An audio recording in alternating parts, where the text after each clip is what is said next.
Dalam dunia yang penuh dengan kebisingan dan opini orang lain, filsafat stoikisme memberikan kita sebuah perlindungan yang sangat berarti. Fokus pada diri sendiri. Jalan ini bukanlah tindakan isolasi, melainkan ajakan untuk memperdalam kehidupan internal kita, memperkuat diri kita dari dalam.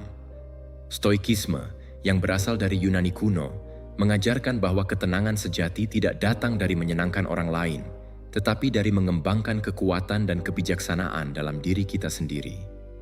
Pendekatan ini membebaskan kita dari pencarian persetujuan eksternal dan memberdayakan kita untuk menghadapi tantangan dengan keseimbangan dan kejernihan. Dengan memusatkan perhatian pada pertumbuhan pribadi, kita tidak hanya mengubah hidup kita, tetapi juga cara kita berinteraksi dengan dunia di sekitar kita. Di halaman-halaman berikut, mari kita jelajahi cara-cara menerapkan filsafat yang kuat ini dalam kehidupan sehari-hari. Saya mengundang kamu untuk bergabung dalam perjalanan menuju eksistensi yang lebih autentik dan memuaskan. Mari kita belajar untuk hidup tidak berdasarkan pandangan orang lain, tetapi berdasarkan visi internal kita sendiri. Nomor 1. Mengenali nilai dirimu. Mengakui nilai diri kita sendiri adalah bagian penting dari stoikisme. Ini melibatkan pendekatan internal yang berbeda dari cara masyarakat modern beroperasi. Di era yang dikuasai teknologi dan media sosial, kita sering terjebak dalam perangkap mengukur nilai kita melalui likes, pengikut, atau persetujuan dari orang-orang di sekitar kita. Namun, stoikisme mengajarkan kita untuk mendefinisikan ulang harga diri kita berdasarkan parameter internal yang lebih stabil dan tahan lama. Untuk memahami konsep ini, penting untuk memisahkan nilai bawaan kita dari bentuk validasi eksternal. Ini bukan berarti kita harus mengisolasi diri atau mengabaikan pendapat orang lain, tetapi kita tidak boleh bergantung pada mereka untuk mendefinisikan nilai pribadi kita. Nilai diri seharusnya menjadi suatu konstanta, bukan variabel yang tergantung pada faktor eksternal. Para Stoik percaya bahwa setiap orang memiliki nilai intrinsik yang berasal dari kebajikan dan pencapaian pribadi kita, bukan dari pandangan orang lain. Harga diri, dari perspektif Stoik, seharusnya mencerminkan kemampuan dan karakter kita, bukan popularitas atau visibilitas. Di media sosial, mudah untuk terjebak dalam pemikiran bahwa kita sebaik foto terakhir yang kita posting. Namun, jika kita berhenti sejenak untuk merenungkan apa yang benar-benar kita hargai dari diri kita sendiri, kita akan menemukan bahwa aspek-aspek dangkal ini jarang yang kita hargai.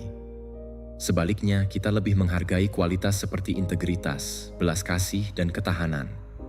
Stoikisme mendorong kita untuk melakukan evaluasi yang jujur dan teratur terhadap kualitas pribadi kita.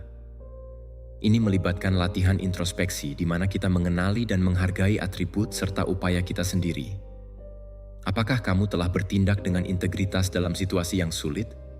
Apakah kamu telah bersikap penuh belas kasih kepada orang lain meskipun itu tidak menguntungkan bagimu? Pertanyaan-pertanyaan ini membantu kita mendefinisikan nilai kita melampaui metrik dangkal.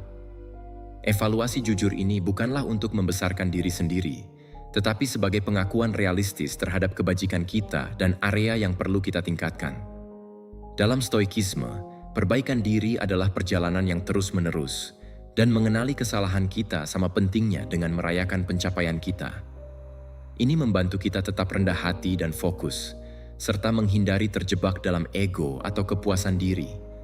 Selain itu, praktik ini mempersiapkan kita untuk menghadapi kritik dan penolakan dengan lebih baik. Jika rasa nilai kita bersifat internal, opini negatif orang lain akan memiliki dampak yang lebih kecil pada kita. Kemampuan untuk menghargai upaya kita sendiri, terlepas dari hasil, sangat penting dalam hidup. Hasil dari tindakan kita seringkali berada di luar kendali kita. Stoikisme mengajarkan kita untuk fokus pada usaha dan niat kita, bukan pada hasil akhir. Ini adalah pandangan yang membebaskan, memungkinkan kita mengejar tujuan dengan tekad tanpa terikat secara emosional pada hasil yang tidak dapat diprediksi. Pendekatan ini juga membantu kita mengembangkan hubungan yang lebih autentik dan bermakna. Ketika kita tidak bergantung pada persetujuan eksternal, kita lebih bebas untuk menjadi diri kita sendiri dan menarik orang-orang yang menghargai kualitas sejati kita. Akhirnya, mengembangkan dan mengenali nilai diri kita sendiri adalah antidot yang kuat terhadap kecenderungan untuk membandingkan diri dengan orang lain. Setiap individu memiliki jalannya sendiri, dan pengakuan terhadap nilai pribadi kita membantu kita fokus pada pertumbuhan kita sendiri, bukan pada kompetisi yang konstan. Singkatnya, Stoikisme menawarkan pandangan tentang nilai pribadi yang membebaskan dan memberdayakan, memberikan dasar yang kokoh untuk membangun kehidupan yang memuaskan. Nomor 2, membatasi akses. Dalam perjalanan menuju kehidupan stoik, mengendalikan seberapa banyak diri kita dibagikan kepada orang lain adalah strategi dasar untuk menjaga ruang pribadi dan energi emosional kita. Di era digital, di mana batas antara publik dan pribadi semakin kabur, belajar untuk membatasi akses ke dunia internal kita sangat penting. Tidak selalu tersedia adalah praktik yang, meskipun mungkin terdengar bertentangan di dunia yang menghargai konektivitas konstan, sebenarnya mendorong rasa hormat dan penghargaan dari orang lain. Ketika kita membatasi ketersediaan kita mengirimkan pesan bahwa waktu dan perhatian kita berharga. Ini tidak hanya meningkatkan nilai momen yang kita bagi dengan orang lain, tetapi juga memungkinkan kita menyimpan energi untuk interaksi yang kita anggap lebih berarti. Pendekatan kurang adalah lebih. Ini membantu menetapkan batasan yang jelas yang penting untuk hubungan yang sehat, baik di bidang pribadi maupun profesional. Ketersediaan yang terbatas bukan berarti isolasi, melainkan pilihan tentang kapan dan bagaimana kita ingin berinteraksi dengan orang lain. Pemilihan interaksi yang hati-hati ini memperkuat otonomi kita dan mendorong hubungan yang lebih dalam dan autentik, berdasarkan saling pengertian tentang rasa hormat terhadap waktu dan ruang pribadi masing-masing. Melindungi energi emosional kita juga penting dalam membatasi akses kepada diri kita sendiri. Dalam dunia di mana kita semakin didorong untuk berbagi pikiran dan perasaan kita secara sembarangan, penting untuk bersikap selektif tentang apa yang kita bagikan dan dengan siapa kita melakukannya. Dengan melakukannya, kita tidak hanya melindungi privasi kita, tetapi juga menjaga kesehatan mental dan emosional kita. Menghindari menghabiskan energi pada situasi atau orang yang tidak berkontribusi positif memungkinkan kita fokus pada aktivitas dan hubungan yang benar-benar memperkaya. Praktik selektif ini juga memiliki manfaat jangka panjang untuk harga diri kita. Dengan memfokuskan pada apa yang benar-benar kita hargai, kita sedang membangun hidup yang lebih bermakna dan selaras dengan nilai-nilai stoik kita. Ini termasuk kemampuan untuk mengatakan tidak atau menunda komitmen yang tidak sesuai dengan tujuan atau kebutuhan kita saat ini. Menetapkan batasan yang sehat adalah refleksi dari harga diri dan rasa hormat kita terhadap diri sendiri. Dalam konteks stoik, di mana kebajikan dan pengendalian diri adalah landasan, membatasi akses adalah cara untuk melatih disiplin diri dan kebijaksanaan. Menerapkan kebijaksanaan dalam bagaimana dan kapan kita berbagi, memungkinkan kita menjaga jalur hidup yang tidak hanya reaktif terhadap tuntutan eksternal, tetapi juga proaktif dalam menciptakan lingkungan yang mendukung pertumbuhan pribadi dan spiritual kita. Dengan menerapkan batasan ini, kita juga mengajarkan kepada orang lain bagaimana kita ingin diperlakukan, dan pada gilirannya, menetapkan model interaksi yang dapat menjadi contoh. Singkatnya, membatasi akses adalah praktik stoik yang tidak hanya menguntungkan hidup kita sendiri, tetapi juga dapat mempengaruhi lingkungan kita secara positif. Nomor 3, fokus pada tindakan, bukan kata-kata. Dalam hiruk-pikuk kehidupan modern, kita sering dibanjiri oleh lautan kata-kata. Janji-janji manis terucap di media sosial, deklarasi mulia menggema di ruang rapat, dan ungkapan cinta serta kesetiaan diucapkan dengan mudah di antara teman dan keluarga. Namun, di tengah deru kata-kata yang memekakan telinga ini, di manakah kita dapat menemukan kebenaran? Bagi para stoik, jawabannya jelas dan tegas. Kebenaran tidak terletak pada apa yang dikatakan, melainkan pada apa yang dilakukan. Filsafat stoik, yang lahir di jantung peradaban Yunani Romawi kuno, mengajarkan bahwa tindakan adalah cermin paling jujur dari jiwa manusia, dan bahwa integritas sejati diukur dari keselarasan sempurna antara ucapan dan perilaku nyata. Mengapa tindakan begitu diutamakan? Karena kata-kata, seindah dan sekeras apapun diucapkan, pada hakikatnya hanyalah udara yang bergetar. Kata-kata dapat dimanipulasi, dipoles, dan bahkan dipalsukan untuk menutupi niat yang tersembunyi. Kata-kata dapat menjadi topeng yang anggun, menyembunyikan wajah asli di baliknya. Sebaliknya, tindakan adalah wujud fisik dari pilihan kita, jejak konkret yang ditinggalkan dalam dunia material. Tindakan membutuhkan usaha, pengorbanan, dan keberanian. Ia menuntut kita untuk keluar dari zona nyaman dan mengubah pikiran abstrak menjadi realitas yang dapat diraba. Dalam konteks ini, seorang stoik sejati tidak akan pernah puas hanya dengan mengatakan bahwa ia bijaksana, berani, atau adil. Ia akan berusaha keras untuk menjadi bijaksana dalam keputusan sehari-hari, menunjukkan keberanian saat menghadapi kesulitan, dan mempraktikkan keadilan dalam setiap interaksi sosial. Konsistensi antara ucapan dan tindakan bagi kaum Stoa adalah fondasi dari karakter yang tak tergoyahkan. Epictetus, seorang filsuf budak yang menjadi guru besar, dengan tajam mengingatkan bahwa yang penting bukanlah kemampuan seseorang untuk mengutip ajaran-ajaran Zenon atau Chrysippus, melainkan bagaimana ia menerapkan prinsip-prinsip itu dalam hidupnya.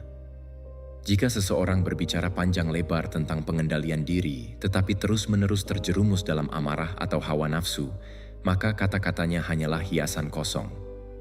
Sebaliknya, orang yang diam namun setiap hari menunjukkan ketenangan, kerja keras, dan kebaikan kepada sesama adalah stoik yang hidup dalam makna yang paling dalam. Konsistensi inilah yang membangun kepercayaan. Kepercayaan, dalam pandangan stoik, bukanlah sesuatu yang diberikan secara cuma-cuma. Ia harus diraih dan dipertahankan melalui serangkaian tindakan yang dapat diverifikasi. Ketika kata-kata dan perbuatan selaras, ia menciptakan resonansi harmonis yang membuat orang lain merasa aman dan dihargai. Dalam hubungan pribadi, pelajaran ini terasa begitu nyata dan mendalam. Kita semua pasti pernah mendengar ungkapan "aku mencintaimu" atau "aku selalu ada untukmu" dari orang-orang terdekat.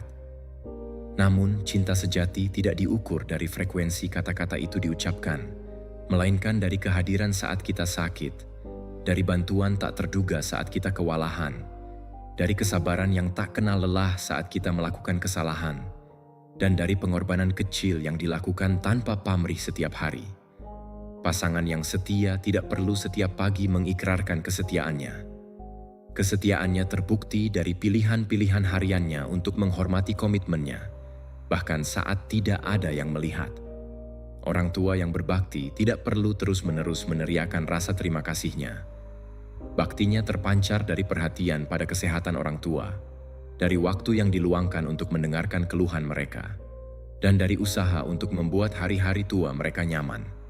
Sebaliknya, ketika seseorang sering mengucapkan janji besar tetapi gagal memenuhinya, atau ketika perhatian hanya muncul di momen-momen tertentu untuk kepentingan publik, maka hubungan itu mulai lapuk dari dalam. Luka akibat janji yang ingkar lebih dalam daripada luka akibat kata-kata kasar, karena janji yang ingkar membunuh kepercayaan, dan kepercayaan yang hilang sangat sulit untuk dipulihkan. Memperhatikan kesenjangan antara ucapan dan tindakan orang lain juga merupakan keterampilan bertahan hidup yang penting. Di dunia yang penuh dengan citra dan personal branding, kita sering tergoda untuk menilai seseorang dari karisma, retorika, atau popularitasnya. Namun, Stoik mengajarkan kita untuk menjadi pengamat yang cermat. Perhatikan apakah seseorang tepat waktu, apakah ia menyelesaikan tugas yang ia emban, bagaimana ia memperlakukan pelayan atau bawahannya saat ia sedang lelah atau marah, apakah ia bertanggung jawab atas kesalahannya sendiri, atau justru sibuk mencari kambing hitam. Hal-hal kecil ini adalah peta jalan menuju karakter sejati. Seseorang yang pandai bicara tetapi tidak pernah menyelesaikan pekerjaannya mungkin akan menjadi beban tim. Seseorang yang menjanjikan reformasi besar tetapi tidak mengubah kebiasaan kecilnya sendiri adalah pemimpin yang tidak layak diikuti. Dengan membiasakan diri menilai dari fakta konkret, kita menghindari jebakan manipulasi emosional dan membangun hubungan yang lebih sehat, baik dalam pertemanan, percintaan, maupun kemitraan bisnis. Hubungan yang dibangun di atas realitas perilaku, bukan di atas retorika yang mengilap, terbukti lebih tangguh saat menghadapi badai kehidupan. Di dunia profesional, prinsip ini menjadi lebih krusial lagi, bahkan seringkali menjadi pembeda antara kesuksesan dan kegagalan sebuah organisasi. Sebuah perusahaan atau institusi pada dasarnya adalah jaringan tindakan kolektif. Rencana bisnis yang paling brilian tidak ada artinya tanpa eksekusi yang konsisten. Strategi pemasaran yang paling kreatif akan sia-sia jika produk yang dihasilkan cacat. Dalam konteks inilah kepemimpinan yang autentik menjadi sangat vital. Seorang pemimpin stoik tidak hanya duduk di kursi empuk mengeluarkan perintah dan visi besar. Ia turun ke lapangan, ia bekerja bersama tim, ia menunjukkan etos kerja yang pantang menyerah, dan ia menjadi orang pertama yang bertanggung jawab saat terjadi kegagalan. Ketika seorang pemimpin konsisten antara pidato inspirasionalnya dan tindakan nyatanya, misalnya, ia berbicara tentang transparansi dan kemudian dengan berani membuka laporan keuangan. Ia berbicara tentang kesejahteraan karyawan dan kemudian secara nyata meningkatkan fasilitas kantor atau memberikan kompensasi yang adil, maka kepercayaan tim melonjak. Rasa hormat tidak dipaksakan melalui wewenang, tetapi lahir secara alami dari pengakuan bahwa pemimpin tersebut tulus. Kepercayaan ini menciptakan budaya kerja yang positif, mengurangi politisasi internal, dan meningkatkan produktivitas karena setiap orang merasa bahwa kontribusi mereka dihargai berdasarkan hasil nyata, bukan berdasarkan retorika kosong. Lebih jauh lagi, fokus pada tindakan adalah alat disiplin diri yang paling ampuh yang pernah diajarkan oleh para Stoa. Marcus Aurelius, kaisar Romawi sekaligus filsuf, menulis dalam Meditations bahwa kita harus membersihkan pikiran kita dari khayalan dan menarik diri ke dalam benteng batin kita sendiri. Tetapi benteng itu tidak akan kokoh tanpa praktik harian. Dengan terus-menerus mengarahkan perhatian pada tindakan kita sendiri, apakah hari ini kita sudah berlaku adil? Apakah kita sudah mengendalikan amarah? Apakah kita sudah bekerja dengan sungguh-sungguh? Kita mengubah filsafat dari sekadar bacaan intelektual menjadi latihan rohani yang hidup. Setiap pagi, kita bisa bertanya pada diri sendiri, apa yang akan saya lakukan hari ini untuk mewujudkan nilai-nilai yang saya yakini? Dan setiap malam, kita merenung, apakah tindakan saya hari ini selaras dengan kata-kata dan keyakinan saya? Proses evaluasi diri yang jujur ini sangat menyakitkan tetapi juga sangat menyembuhkan. Ia memaksa kita menghadapi kemunafikan kecil kita sendiri dan memberi kita kesempatan untuk memperbaikinya keesokan harinya. Seiring waktu, latihan ini mengasah karakter kita. Kita menjadi pribadi yang lebih utuh, bukan lagi orang yang pandai bicara, tetapi lemah dalam pelaksanaan, melainkan pribadi yang kata-katanya berbobot karena lahir dari pengalaman dan komitmen yang nyata. Tidak dapat dipungkiri, ada godaan besar di era digital ini untuk menukar substansi dengan penampilan. Kita sering melihat orang-orang berlomba menunjukkan kebajikan di media sosial, mengunggah foto amal, menulis status bijak, atau mengutip ayat-ayat motivasi. Namun, Stoik mengingatkan kita bahwa kebajikan sejati tidak membutuhkan saksi mata. Amal yang sejati dilakukan dengan tangan kanan tanpa sepengetahuan tangan kiri.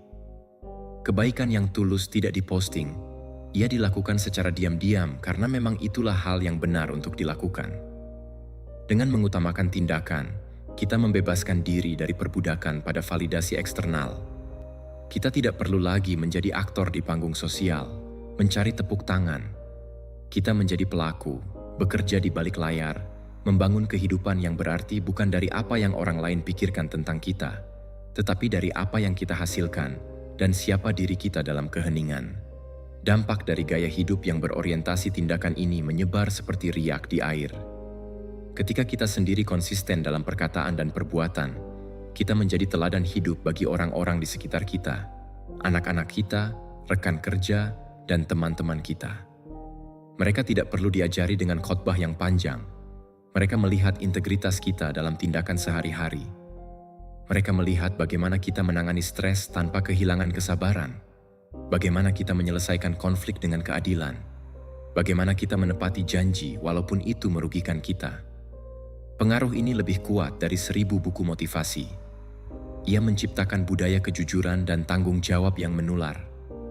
Lingkungan sosial kita menjadi lebih sehat, lebih jujur, dan lebih saling mendukung, karena setiap orang tahu bahwa di sini kata-kata tidak cukup. Yang dihargai adalah kontribusi nyata. Nomor 4. Biarkan orang lain berinvestasi padamu. Dalam perjalanan hidup yang panjang dan penuh liku, kita sering diajarkan untuk menjadi mandiri, kuat, dan tidak bergantung pada siapapun. Kita dipuji karena mampu berdiri di atas kaki sendiri, dan kita cenderung memandang rendah mereka yang meminta bantuan atau menunjukkan kerentanan. Namun, filsafat Stoik yang sering disalahartikan sebagai ajaran tentang ketidakpedulian dan isolasi diri, justru menawarkan pandangan yang jauh lebih bernuansa tentang hubungan antar manusia. Salah satu ajarannya yang paling mendalam namun sering terabaikan adalah pentingnya membiarkan orang lain berinvestasi pada diri kita. Ini bukanlah ajakan untuk menjadi lemah, manja, atau bergantung secara berlebihan. Sebaliknya, ini adalah pengakuan bijak bahwa manusia adalah makhluk sosial yang saling terhubung, dan bahwa hubungan yang paling sehat serta bermakna dibangun di atas fondasi investasi timbal balik, yaitu pertukaran waktu, perhatian, energi, emosi, dan bahkan sumber daya secara sadar dan sukarela. Untuk memahami konsep ini, kita harus terlebih dahulu menyelami makna investasi dalam konteks hubungan antar manusia. Investasi di sini bukan sekadar soal uang atau materi. Investasi yang sejati adalah pemberian bagian dari diri kita yang paling berharga. Perhatian penuh saat mendengarkan, waktu yang kita luangkan di tengah kesibukan, tenaga yang kita curahkan untuk membantu orang lain keluar dari kesulitan, empati yang kita tawarkan saat mereka berduka, dan dukungan tak tergoyahkan yang kita berikan saat mereka mengejar impian.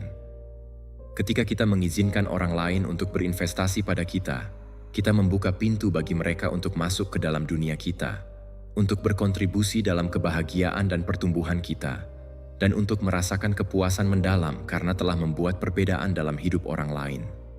Di sisi lain, ketika kita sendiri bersedia berinvestasi pada orang lain, kita tidak hanya menunjukkan kepedulian, tetapi juga memperkaya kehidupan kita sendiri dengan makna dan tujuan yang lebih besar. Langkah pertama yang krusial dalam proses ini adalah menyadari dan menghargai nilai diri kita sendiri. Para Stoik, seperti Epictetus dan Marcus Aurelius, mengajarkan bahwa setiap manusia memiliki percikan ilahi dalam dirinya, yaitu akal budi dan kapasitas untuk memilih kebajikan.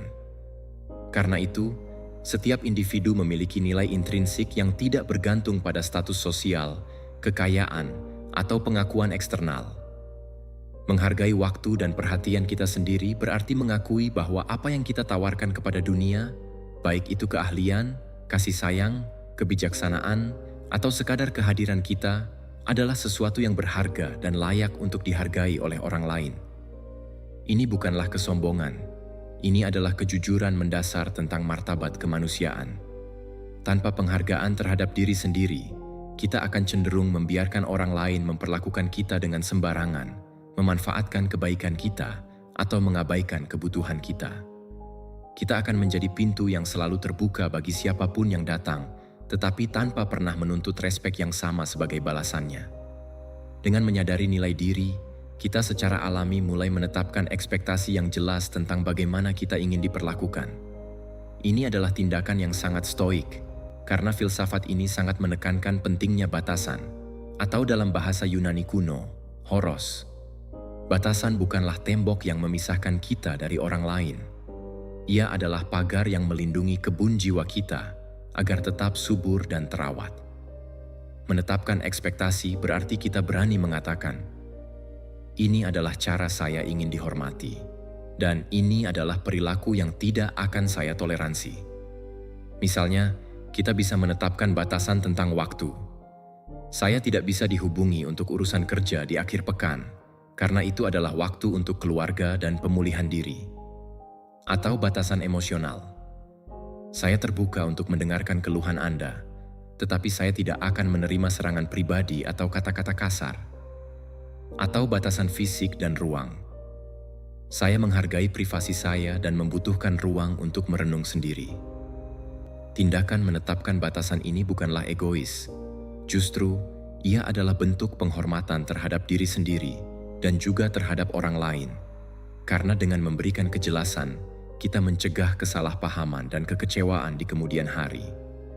Orang lain menjadi tahu di mana posisi mereka dan mereka dapat menyesuaikan perilaku mereka untuk membangun hubungan yang saling menghormati. Ketika kita dengan tegas namun penuh kasih menetapkan standar ini, dua hal indah terjadi.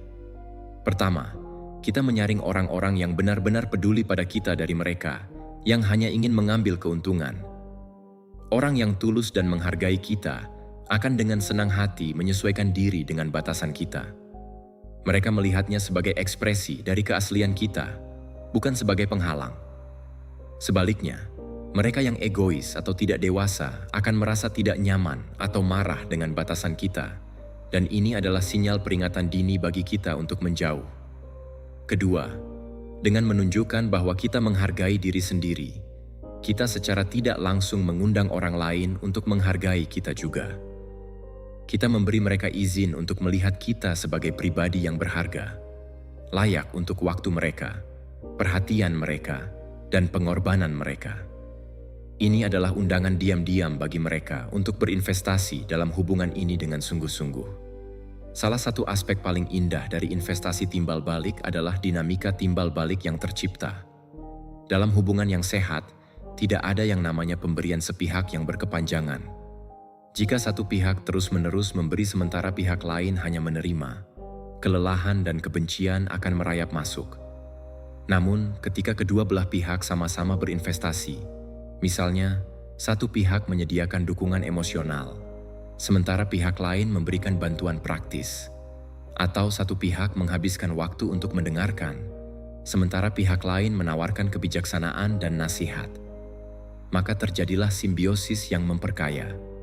Investasi ini menciptakan utang emosional yang positif, di mana masing-masing pihak merasa terikat untuk membalas kebaikan, bukan karena kewajiban, tetapi karena rasa syukur dan keinginan alami untuk saling membahagiakan.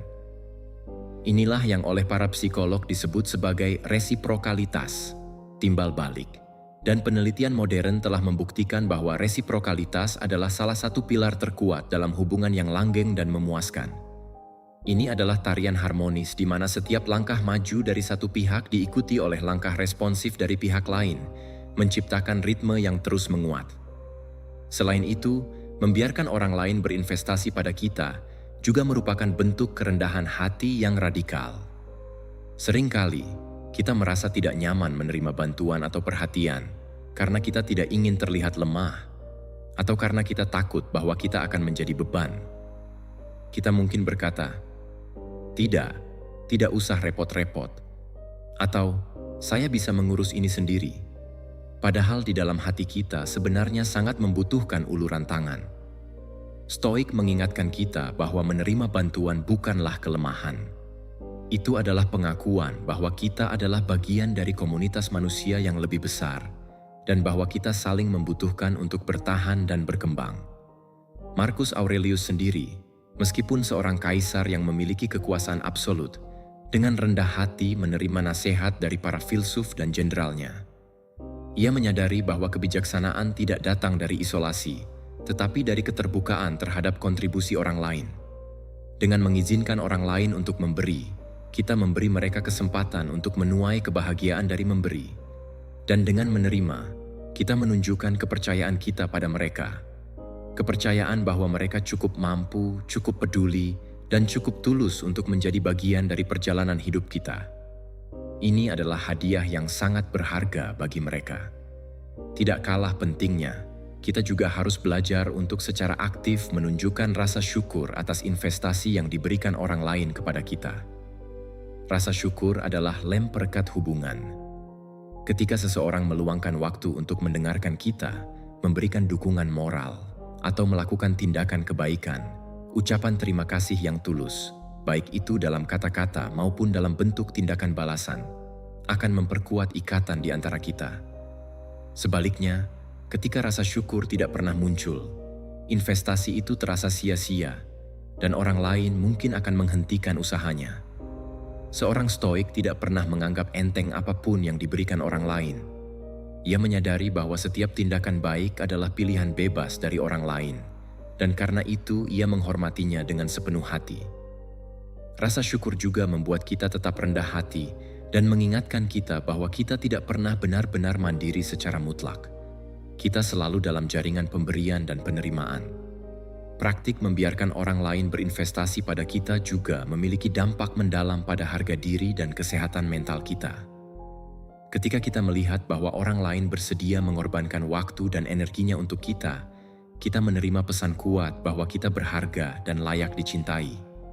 Ini bukanlah pencarian validasi dari luar secara obsesif, melainkan konfirmasi alami atas nilai diri yang kita sudah miliki. Pesan ini memperkuat rasa percaya diri dan ketahanan kita. Kita menjadi lebih berani menghadapi tantangan karena kita tahu bahwa kita tidak sendirian. Nomor 5. Bersiap untuk menjauh. Dalam perjalanan hidup yang berliku, kita sering dihadapkan pada pilihan-pilihan sulit yang menguji keberanian dan komitmen kita terhadap nilai-nilai terdalam. Salah satu pilihan tersulit yang pernah kita hadapi adalah keputusan untuk menjauh, meninggalkan hubungan, lingkungan pekerjaan, kebiasaan lama, atau bahkan pola pikir yang sudah mendarah daging. Masyarakat modern sering mengajarkan kita bahwa bertahan adalah kebajikan tertinggi. Kita dipuji karena tidak pernah menyerah, dan kita dicap lemah ketika memilih mundur. Namun, filsafat Stoik menawarkan perspektif yang sangat berbeda dan mencerahkan. Bagi para Stoik, kemampuan untuk menjauh ketika situasi tidak lagi selaras dengan nilai-nilai dan integritas kita bukanlah tanda kegagalan, melainkan tindakan keberanian tertinggi, bukti kedewasaan emosional, dan pernyataan tegas tentang penghargaan terhadap diri sendiri. Menjauh bukanlah pelarian. Itu adalah pilihan strategis yang sadar untuk melindungi esensi kemanusiaan kita, akal budi, kejernihan pikiran, dan ketenangan batin. Akar dari ajaran Stoik tentang menjauh terletak pada dikotomi kendali yang terkenal, yang dirumuskan dengan indah oleh Epictetus. Beberapa hal berada dalam kendali kita, sementara yang lain tidak. Yang berada dalam kendali kita adalah opini, dorongan, keinginan, dan penghindaran. Singkatnya, semua tindakan kita sendiri. Yang tidak berada dalam kendali kita adalah tubuh, properti, reputasi, jabatan, dan singkatnya, segala sesuatu yang bukan tindakan kita sendiri. Dalam konteks ini, orang-orang di sekitar kita, perilaku mereka, dan dinamika hubungan berada di luar kendali mutlak kita. Kita tidak dapat memaksa seseorang untuk berubah, tidak dapat memaksakan keharmonisan di mana tidak ada, dan tidak dapat mengubah lingkungan yang korup hanya dengan niat baik. Apa yang berada dalam kendali kita adalah bagaimana kita merespons, seberapa besar kita mengizinkan hal-hal itu memengaruhi ketenangan batin kita, dan yang paling penting, tindakan kita untuk tetap tinggal atau pergi. Ketika kita telah melakukan segala upaya yang masuk akal, berkomunikasi dengan jujur, memberikan kesempatan, berusaha beradaptasi, tetapi situasi itu terus-menerus meracuni jiwa kita, atau menggerogoti nilai-nilai kita, maka keputusan untuk menjauh bukanlah kekalahan. Itu adalah kemenangan kebijaksanaan atas keputusasaan, kemenangan akal budi atas kebiasaan buta. Proses menjauh dimulai dengan kesadaran diri yang tajam. Kita harus secara teratur melakukan pemeriksaan batin, bertanya pada diri sendiri, apakah hubungan ini membuat saya menjadi pribadi yang lebih baik? Apakah lingkungan ini mendukung pertumbuhan kebajikan saya, atau malah mendorong saya untuk berkompromi dengan integritas? Apakah saya merasa terhormat, didengar, dan dihargai di sini, atau saya terus-menerus direndahkan, diabaikan, atau dimanfaatkan? Tanda-tanda bahwa kita perlu menjauh seringkali muncul secara halus. Kelelahan kronis setiap kali kita berinteraksi dengan orang tertentu. Rasa cemas yang melanda sebelum masuk ke ruang kerja, hilangnya semangat untuk mengejar hobi atau tujuan yang dulu kita cintai, atau perasaan bahwa kita selalu berjalan di atas kulit telur. Stoik mengajarkan kita untuk tidak mengabaikan sinyal-sinyal ini. Sebaliknya, kita harus menghadapinya dengan keberanian dan kejujuran yang tanpa kompromi. Refleksi harian, seperti yang dipraktikkan oleh Marcus Aurelius dalam Meditations, adalah alat yang sangat ampuh untuk ini. Dengan menuliskan pengamatan kita tentang reaksi emosional dan pola interaksi kita mulai melihat gambaran yang lebih jelas tentang apa yang benar-benar terjadi dan apa yang seharusnya kita lakukan. Namun, melepaskan diri dari situasi yang sudah akrab Sekalipun menyakitkan, jarang sekali mudah. Ada banyak hal yang mengikat kita. Kenangan indah di masa lalu, rasa takut akan kesendirian, ketidakpastian akan masa depan, rasa bersalah karena meninggalkan orang lain, atau sekadar inersia, kecenderungan psikologis untuk tetap dalam keadaan yang ada karena perubahan terasa menakutkan. Disinilah peran melepaskan emosi. Apatheia dalam bahasa Yunani yang bukan berarti tanpa perasaan, tetapi lebih tepatnya ketenangan yang terkelola, menjadi sangat penting. Melepaskan bukan berarti menjadi dingin, tidak peduli, atau kehilangan kasih sayang. Sebaliknya, melepaskan adalah proses aktif untuk mengamati emosi kita tanpa membiarkan mereka mendikte keputusan kita. Ini adalah seni untuk mengatakan, saya merasakan kesedihan, saya merasakan ketakutan, saya merasakan kerinduan, tetapi saya tidak akan membiarkan perasaan ini menghalangi saya untuk melakukan apa yang benar. Stoik menggunakan latihan praemeditatio malorum, premeditasi kejahatan, untuk mempersiapkan diri menghadapi kemungkinan kehilangan. Kita membayangkan dengan jelas apa artinya menjauh, merasakan ketidaknyamanan emosionalnya di pikiran kita, sehingga ketika momen itu benar-benar datang, kita tidak terkejut dan dapat bertindak dengan lebih tenang dan rasional. Menariknya, menjauh adalah tindakan yang sangat konstruktif. Dalam kekosongan yang ditinggalkan oleh kepergian kita, ruang baru terbuka. Ruang ini bukanlah kehampaan yang menakutkan. Ia adalah kanvas kosong bagi peluang-peluang baru yang lebih selaras dengan diri kita yang sejati. Ketika kita berhenti menginvestasikan energi ke dalam hubungan yang beracun, kita tiba-tiba memiliki waktu dan kekuatan emosional yang melimpah untuk menjalin koneksi yang lebih sehat, untuk mengejar hasrat yang telah lama terkubur, atau untuk sekadar menikmati kedamaian kesendirian yang tidak kita sadari sangat kita butuhkan. Ketika kita meninggalkan lingkungan kerja yang toksik, kita membuka diri terhadap kemungkinan karier yang lebih memuaskan, di mana bakat kita dihargai dan etika kerja kita dihormati. Ketika kita melepaskan kebiasaan buruk, baik itu kecanduan media sosial, pola pikir negatif, atau perilaku merusak diri sendiri, kita memberi diri kita izin untuk berkembang menjadi versi yang lebih baik. Para Stoik percaya bahwa alam semesta selalu bergerak menuju keseimbangan dan pembaruan. Dengan menjauh dari apa yang tidak lagi berguna, kita menyelaraskan diri kita dengan ritme kosmik ini, membiarkan kehidupan baru tumbuh dari abu yang lama.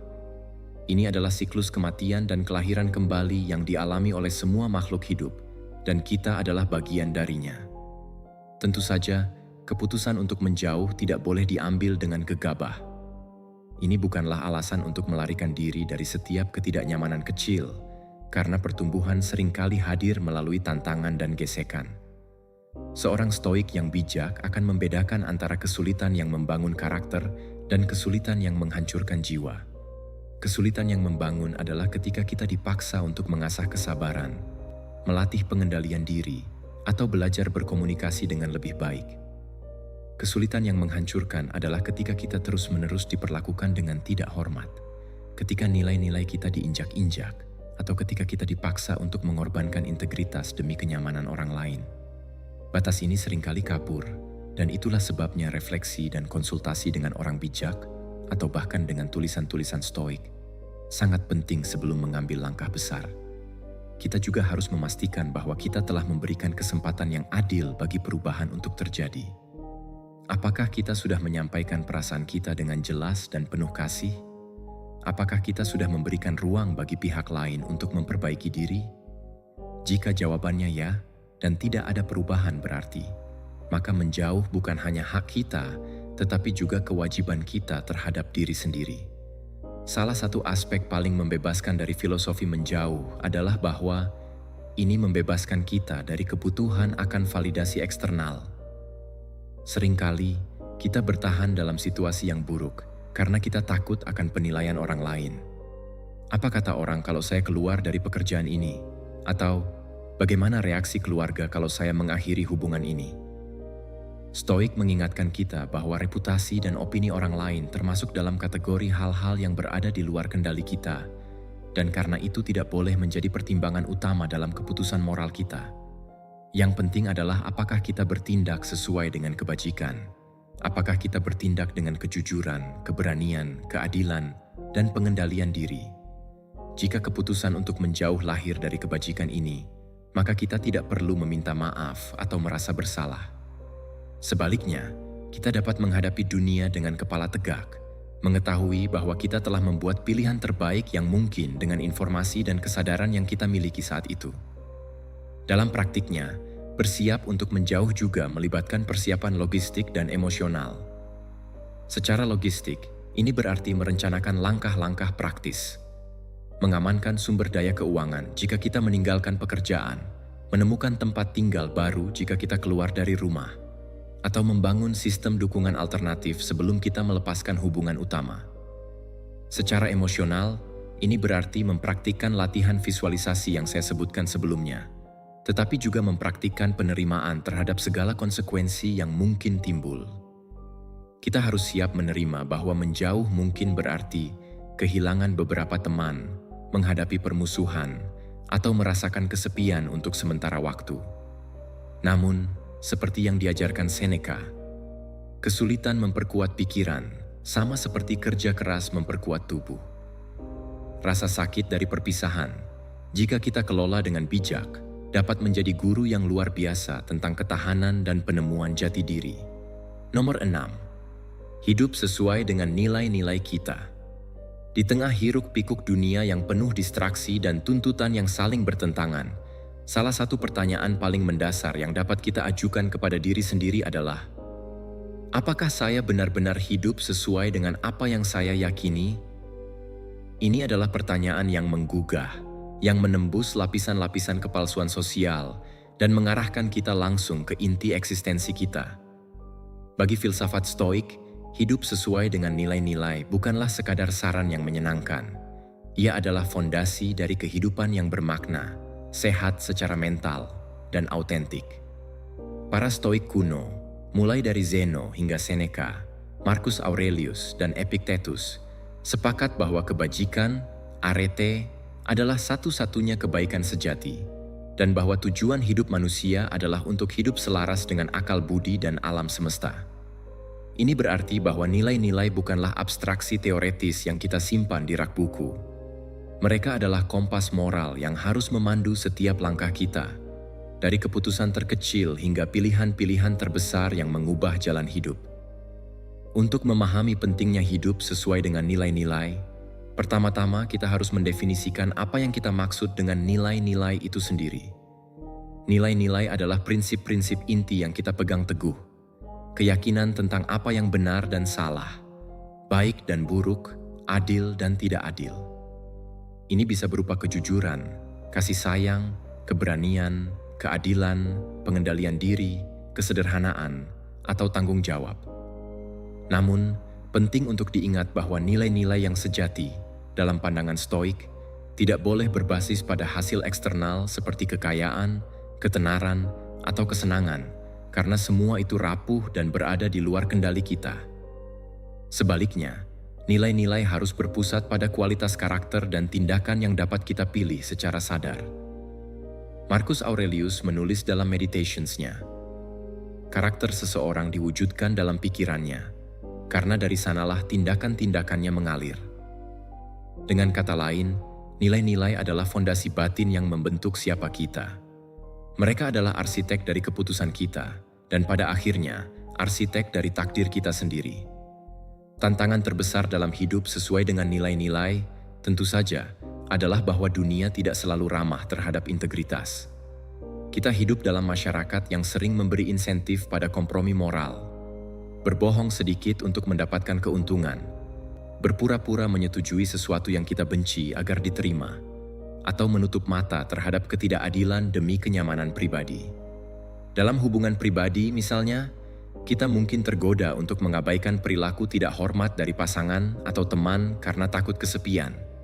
Atau kita mungkin memilih untuk diam ketika kita melihat orang yang kita cintai melakukan kesalahan karena takut konflik. Namun, Stoik mengajarkan bahwa harga dari pengkhianatan terhadap nilai-nilai kita selalu lebih besar daripada konsekuensi dari mempertahankannya. Setiap kali kita mengkompromikan prinsip kita demi kenyamanan jangka pendek, kita menggerogoti martabat batin kita. Kita kehilangan rasa hormat pada diri sendiri, dan kehilangan itu adalah racun halus yang merusak kebahagiaan dari dalam. Seneca dengan tajam mengingatkan, kita menderita lebih banyak dalam imajinasi daripada dalam kenyataan. Ketakutan akan konflik atau penolakan seringkali lebih besar daripada dampak nyata dari tindakan berani kita. Ketika kita akhirnya memilih untuk membela nilai-nilai kita sering menemukan bahwa bencana yang kita takuti tidak pernah separah yang kita bayangkan. Dan sebagai gantinya, kita memperoleh kelegaan dan kebanggaan yang tak ternilai.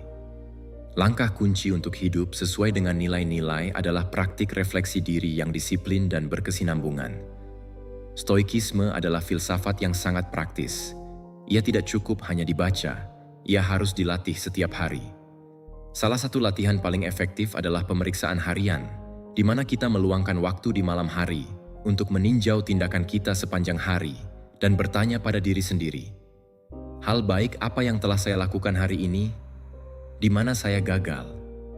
Apa yang bisa saya lakukan dengan lebih baik besok?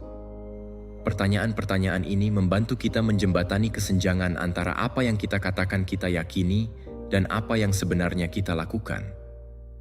Kita mungkin menemukan bahwa kita berbicara tentang pentingnya kebaikan, tetapi hari itu kita keras terhadap bawahan. Atau kita mengklaim menghargai kejujuran, tetapi kita menyembunyikan kesalahan kecil. Pengakuan jujur atas ketidakkonsistenan ini bukanlah untuk membuat kita merasa bersalah, tetapi untuk memberi kita peta jalan perbaikan. Epictetus mengatakan bahwa filsafat adalah tukang kebun jiwa yang terus-menerus mencabut gulma kebodohan dan menanam benih kebajikan. Refleksi adalah alat berkebun itu. Tanpanya, kita akan membiarkan nilai-nilai kita layu dan mati. Nomor 7. Cinta tanpa syarat. Di antara semua ajaran filsafat Stoik yang sering dianggap keras dan rasional, terdapat sebuah inti yang sangat lembut namun revolusioner. Cinta tanpa syarat. Konsep ini mungkin terdengar lebih cocok untuk kitab suci atau puisi romantis daripada untuk risalah filsafat kuno yang membahas tentang logika dan pengendalian diri. Namun, jika kita menggali lebih dalam, kita akan menemukan bahwa cinta tanpa syarat adalah fondasi diam-diam dari kebijaksanaan Stoik tentang hubungan antar manusia dan hubungan kita dengan diri sendiri. Ini adalah pengakuan bahwa pada tingkat paling dasar, setiap manusia memiliki martabat intrinsik yang layak dihormati, terlepas dari tindakan, status, atau kesempurnaan mereka. Cinta tanpa syarat bukanlah tentang menyetujui segala sesuatu yang dilakukan orang lain, atau membiarkan mereka memperlakukan kita dengan buruk.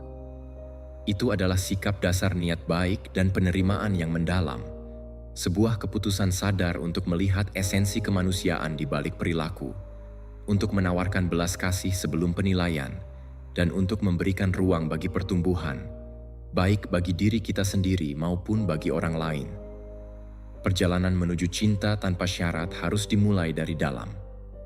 Ironisnya, kita sering menjadi hakim paling kejam bagi diri kita sendiri. Kita mengkritik penampilan, kecerdasan, pencapaian, dan kegagalan kita dengan keras tanpa henti. Kita membandingkan diri kita dengan standar yang tidak realistis yang dipromosikan oleh media sosial, dan ketika kita tidak memenuhi standar tersebut, kita menghukum diri kita sendiri dengan perasaan bersalah, malu, dan rendah diri. Dalam kerangka Stoik, sikap ini adalah bentuk kesombongan terbalik. Kita berpikir bahwa kita harus sempurna untuk berharga, padahal tidak ada manusia yang sempurna. Marcus Aurelius mengingatkan kita bahwa kita adalah makhluk yang terbuat dari daging dan darah, fana dan mudah salah. Menerima ketidaksempurnaan ini bukanlah alasan untuk menyerah pada kemalasan, tetapi untuk melepaskan tuntutan tirani bahwa kita harus menjadi sesuatu yang tidak mungkin. Cinta tanpa syarat pada diri sendiri berarti kita berkata, "Saya berharga bukan karena apa yang saya capai, tetapi karena saya ada. Saya layak untuk diperlakukan dengan kebaikan, terutama oleh diri saya sendiri."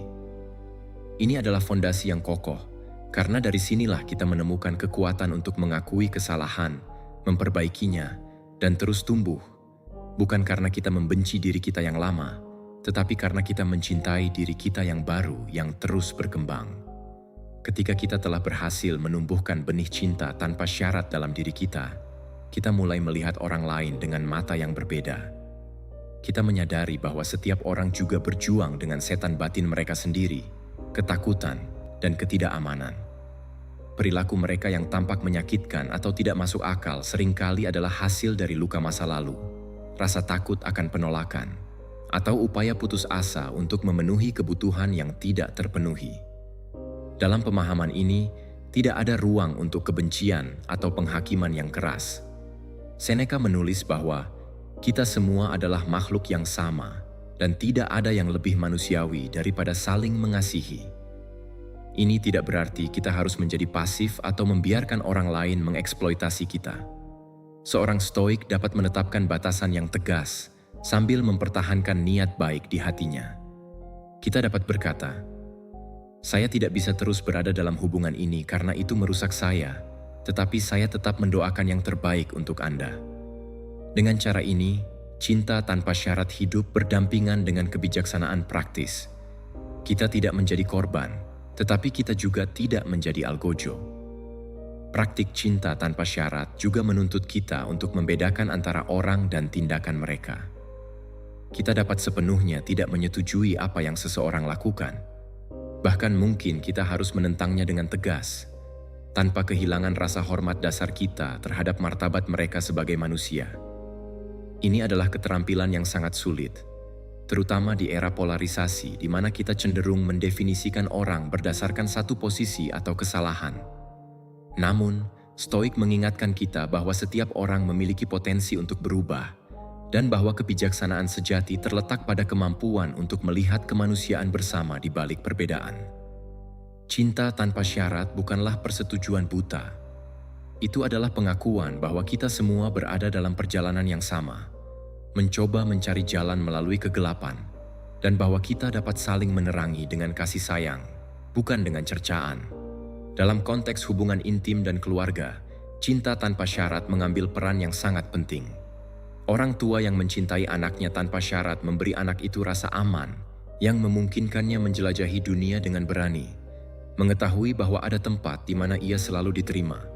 Pasangan yang saling mencintai tanpa syarat menciptakan ruang di mana kelemahan dan kegagalan dapat diakui tanpa rasa takut akan ditinggalkan.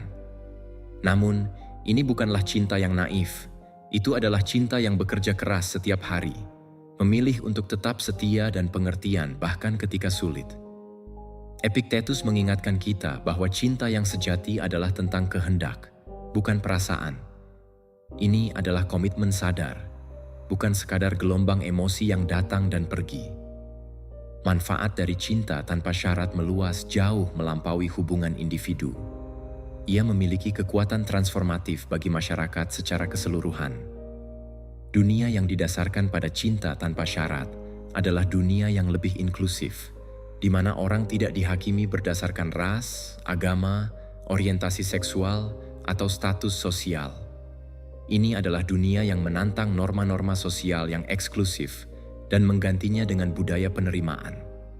Ketika kita mempraktikkan cinta tanpa syarat dalam kehidupan sehari-hari kita, misalnya dengan mendengarkan tanpa menghakimi, dengan menawarkan pertolongan tanpa pamrih, dengan memaafkan kesalahan yang tidak disengaja, kita menabur benih perubahan. Orang lain yang merasakan kasih sayang ini mungkin akan menirunya, menciptakan efek bola salju yang dapat mengubah komunitas, kota, dan akhirnya dunia. Namun, tidak ada gunanya menutup mata bahwa mempraktikkan cinta tanpa syarat adalah salah satu tugas paling sulit dalam hidup. Reaksi naluriah kita terhadap penghinaan, pengkhianatan, atau ketidakadilan adalah kemarahan dan keinginan untuk membalas. Kebiasaan menghakimi sudah begitu mengakar dalam diri kita, sehingga butuh kesadaran dan latihan konstan untuk melepaskannya. Latihan stoik sehari-hari seperti self-observation dan refleksi malam sangat berguna di sini. Ketika kita merasa amarah meningkat, kita bisa berhenti sejenak dan bertanya, jika saya berada di posisi orang ini, dengan pengalaman dan penderitaannya, apakah saya mungkin bertindak dengan cara yang sama? Ini tidak membenarkan perilaku buruk, tetapi membantu kita menanggapi dengan belas kasih daripada kekerasan. Kita dapat berlatih untuk mengganti pikiran penghakiman dengan pikiran pengertian. Dan ketika kita gagal, dan kita pasti akan gagal, kita harus menunjukkan cinta tanpa syarat pada diri kita sendiri, memaafkan diri kita sendiri atas kemarahan kita, dan bertekad untuk mencoba lagi besok. Pada akhirnya, cinta tanpa syarat adalah puncak dari kebijaksanaan hidup. Ini adalah penerimaan total atas kondisi manusia yang rapuh dan indah. Dengan mencintai tanpa syarat, kita membebaskan diri kita dari belenggu kebencian dan kepahitan. Kita menemukan kedamaian yang tidak tergantung pada bagaimana orang lain memperlakukan kita, karena kasih sayang kita tidak bersyarat. Kita menjadi pribadi yang lebih utuh, lebih penuh, dan lebih autentik. Seperti yang ditulis oleh filsuf Romawi Boethius, meskipun ia hidup setelah era Stoa klasik, cinta menguasai segalanya. Marilah kita juga menyerahkan diri kita kepada cinta. Ini bukanlah penyerahan yang lemah, tetapi keberanian tertinggi untuk memilih kebaikan di atas kepahitan, untuk memilih persatuan di atas perpecahan.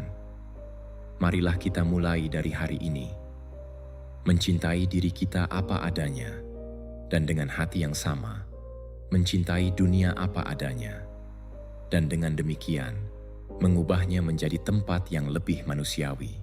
Nomor 8. Jangan pusatkan hidupmu sepenuhnya pada orang lain.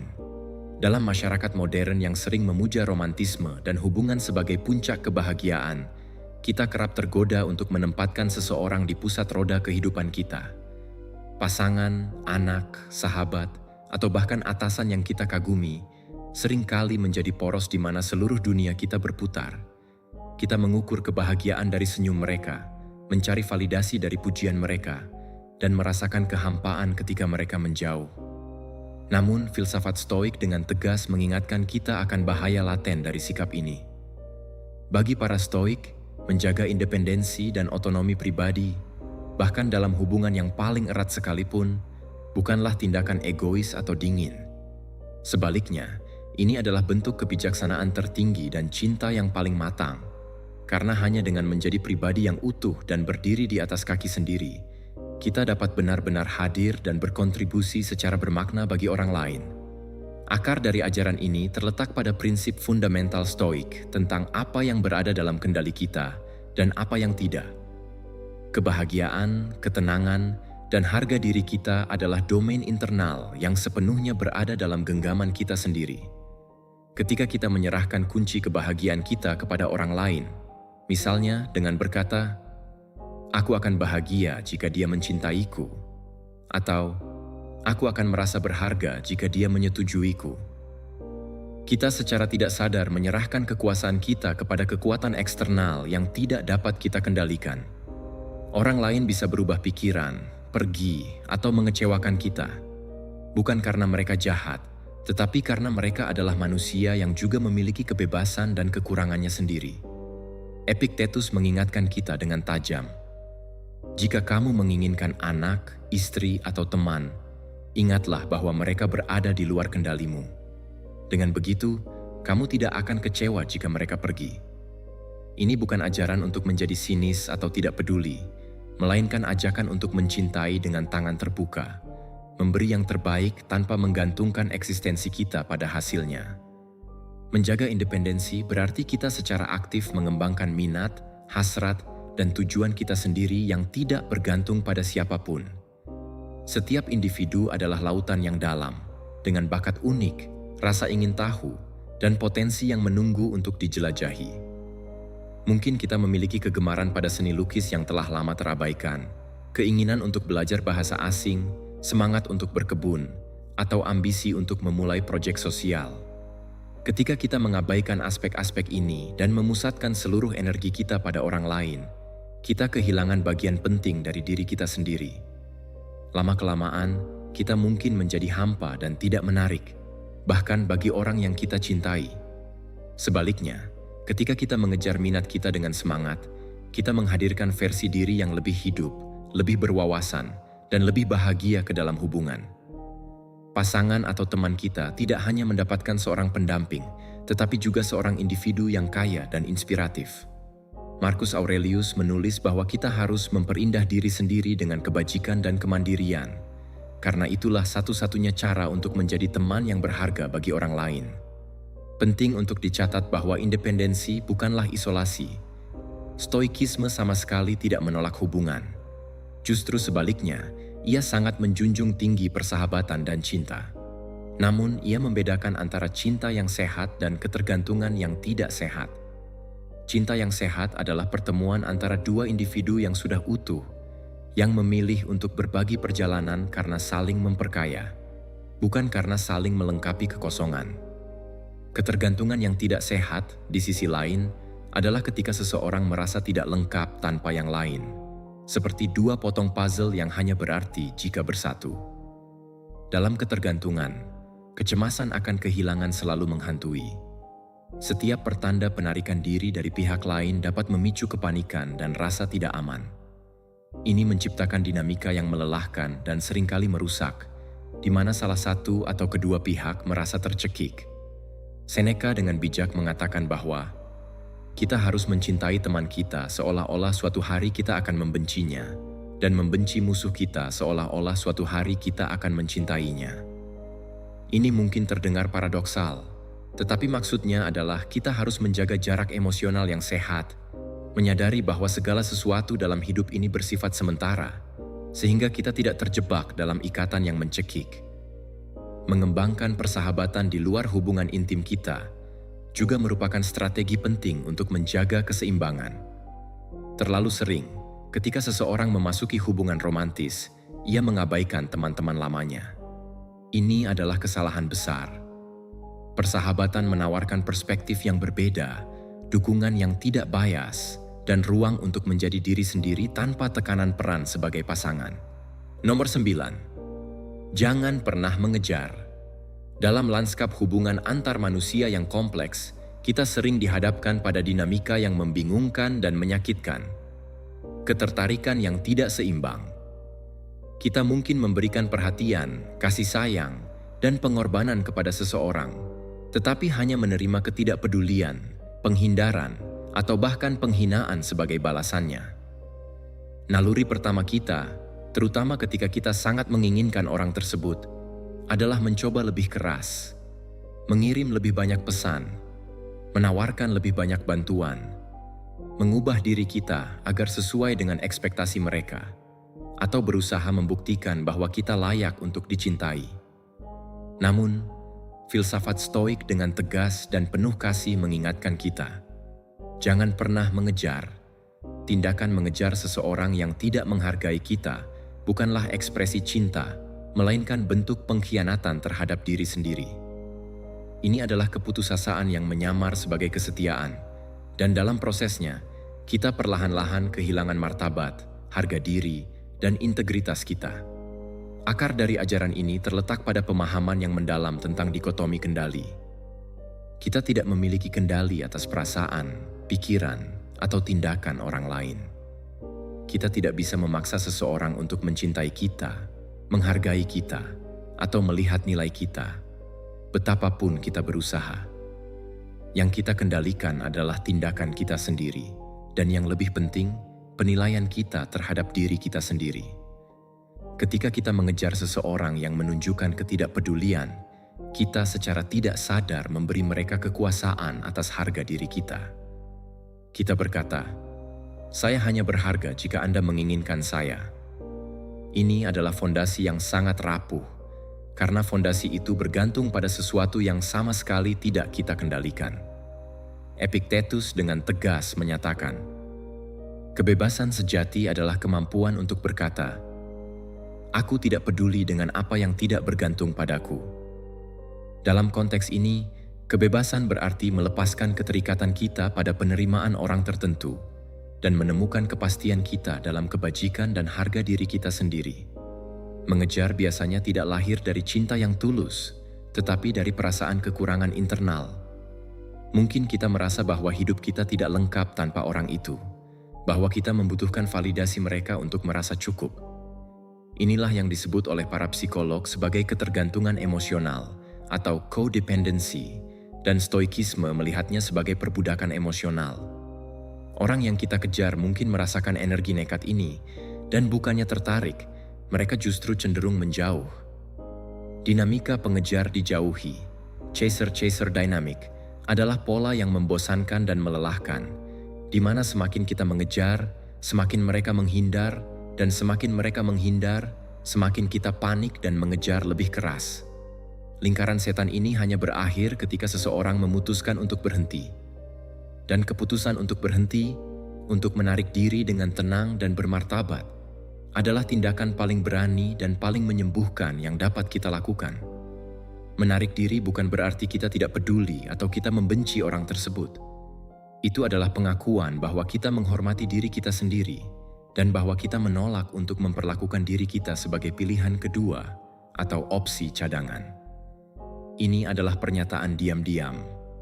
Saya menyadari nilai saya, dan jika Anda tidak bisa melihatnya, itu adalah kehilangan Anda, bukan saya. Orang stoik tidak menyimpan dendam atau kepahitan.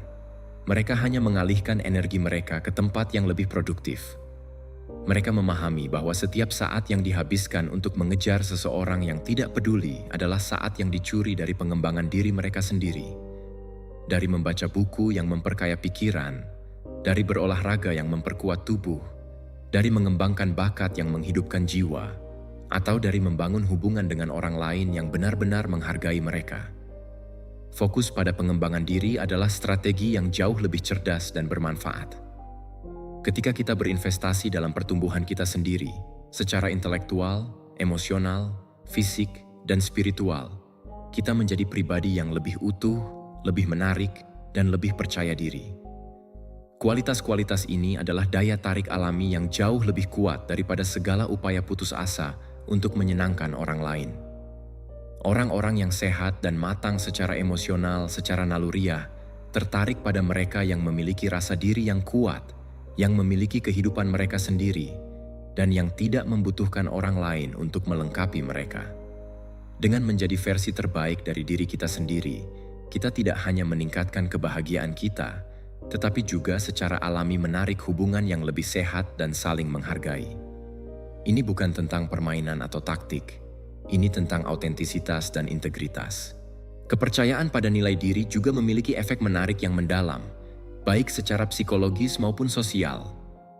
Orang-orang di sekitar kita secara halus merasakan bagaimana kita memperlakukan diri kita sendiri. Jika kita menunjukkan bahwa kita bersedia menerima perlakuan buruk dengan tetap bertahan, kita memberikan izin kepada orang lain untuk memperlakukan kita dengan buruk. Sebaliknya, ketika kita menetapkan standar yang tinggi untuk bagaimana kita ingin diperlakukan, ketika kita dengan tenang meninggalkan situasi di mana kita tidak dihargai, kita mengirimkan pesan kuat bahwa kita menghargai diri kita sendiri. Pesan ini menghormati kita di mata orang lain, dan bahkan menginspirasi mereka untuk menghormati kita juga. Ini adalah hukum universal. Kita mengajarkan orang lain bagaimana memperlakukan kita melalui apa yang kita toleransi dan apa yang tidak kita toleransi. Tentu saja, keputusan untuk berhenti mengejar bukanlah keputusan yang mudah, terutama jika kita memiliki perasaan yang mendalam terhadap seseorang. Akan ada kesedihan, kerinduan, dan mungkin penyesalan. Namun, stoikisme mengajarkan kita untuk menatap emosi-emosi ini dengan keberanian dan ketenangan. Kita mengizinkan diri kita untuk merasakannya, tanpa membiarkan mereka menguasai tindakan kita. Kita merenungkan bahwa rasa sakit ini adalah bagian dari pengalaman manusia, dan bahwa ia akan berlalu seiring waktu, seperti semua hal lainnya. Kita mengingatkan diri kita bahwa dengan melepaskan orang yang tidak menghargai kita, kita membuka pintu bagi orang-orang yang akan menghargai kita. Dan yang lebih penting, kita membuka pintu bagi hubungan yang lebih dalam dengan diri kita sendiri. Pada akhirnya, jangan pernah mengejar adalah ajakan untuk kembali ke rumah, yaitu ke dalam diri kita sendiri. Ini adalah pernyataan bahwa kita tidak akan memperdagangkan harga diri kita hanya untuk mendapatkan secuil perhatian dari mereka yang tidak peduli. Kita adalah individu yang berharga, dengan kebajikan dan kekuatan unik, dan kita berhak diperlakukan dengan hormat. Dengan berhenti mengejar, kita tidak kehilangan apapun yang benar-benar kita miliki. Kita hanya melepaskan ilusi bahwa kebahagiaan kita bergantung pada orang lain. Dan dalam pelepasan itu, kita menemukan kebebasan yang sejati. Kebebasan untuk berdiri tegak, untuk tersenyum pada dunia, dan untuk menantikan masa depan dengan penuh harapan, mengetahui bahwa kita cukup utuh apa adanya. Seperti kata Seneca, tidak ada yang lebih mulia daripada jiwa yang mampu membangun kebahagiaannya sendiri. Mari kita bangun kebahagiaan kita dari dalam dan biarkan mereka yang tidak melihat nilainya pergi dengan tenang. Karena kita terlalu sibuk berkembang untuk memperhatikan mereka yang memilih untuk tinggal di belakang. Kepercayaan pada nilai diri juga memiliki efek menarik yang mendalam, baik secara psikologis maupun sosial. Orang-orang di sekitar kita secara halus merasakan bagaimana kita memperlakukan diri kita sendiri. Jika kita menunjukkan bahwa kita bersedia menerima perlakuan buruk dengan tetap bertahan, kita memberikan izin kepada orang lain untuk memperlakukan kita dengan buruk. Sebaliknya, ketika kita menetapkan standar yang tinggi untuk bagaimana kita ingin diperlakukan, ketika kita dengan tenang meninggalkan situasi di mana kita tidak dihargai, kita mengirimkan pesan kuat bahwa kita menghargai diri kita sendiri. Pesan ini menghormati kita di mata orang lain, dan bahkan menginspirasi mereka untuk menghormati kita juga. Ini adalah hukum universal. Kita mengajarkan orang lain bagaimana memperlakukan kita melalui apa yang kita toleransi dan apa yang tidak kita toleransi. Tentu saja, keputusan untuk berhenti mengejar bukanlah keputusan yang mudah, terutama jika kita memiliki perasaan yang mendalam terhadap seseorang. Akan ada kesedihan, kerinduan, dan mungkin penyesalan. Namun, stoikisme mengajarkan kita untuk menatap emosi-emosi ini dengan keberanian dan ketenangan. Kita mengizinkan diri kita untuk merasakannya, tanpa membiarkan mereka menguasai tindakan kita. Kita merenungkan bahwa rasa sakit ini adalah bagian dari pengalaman manusia, dan bahwa ia akan berlalu seiring waktu, seperti semua hal lainnya. Kita mengingatkan diri kita bahwa dengan melepaskan orang yang tidak menghargai kita, kita membuka pintu bagi orang-orang yang akan menghargai kita. Dan yang lebih penting, kita membuka pintu bagi hubungan yang lebih dalam dengan diri kita sendiri. Pada akhirnya, jangan pernah mengejar adalah ajakan untuk kembali ke rumah, yaitu ke dalam diri kita sendiri. Ini adalah pernyataan bahwa kita tidak akan memperdagangkan harga diri kita hanya untuk mendapatkan secuil perhatian dari mereka yang tidak peduli. Kita adalah individu yang berharga, dengan kebajikan dan kekuatan unik, dan kita berhak diperlakukan dengan hormat. Dengan berhenti mengejar, kita tidak kehilangan apapun yang benar-benar kita miliki. Kita hanya melepaskan ilusi bahwa kebahagiaan kita bergantung pada orang lain. Dan dalam pelepasan itu, kita menemukan kebebasan yang sejati. Kebebasan untuk berdiri tegak, untuk tersenyum pada dunia, dan untuk menantikan masa depan dengan penuh harapan, mengetahui bahwa kita cukup utuh apa adanya. Seperti kata Seneca, tidak ada yang lebih mulia daripada jiwa yang mampu membangun kebahagiaannya sendiri. Mari kita bangun kebahagiaan kita dari dalam dan biarkan mereka yang tidak melihat nilainya pergi dengan tenang. Karena kita terlalu sibuk berkembang untuk memperhatikan mereka yang memilih untuk tinggal di belakang.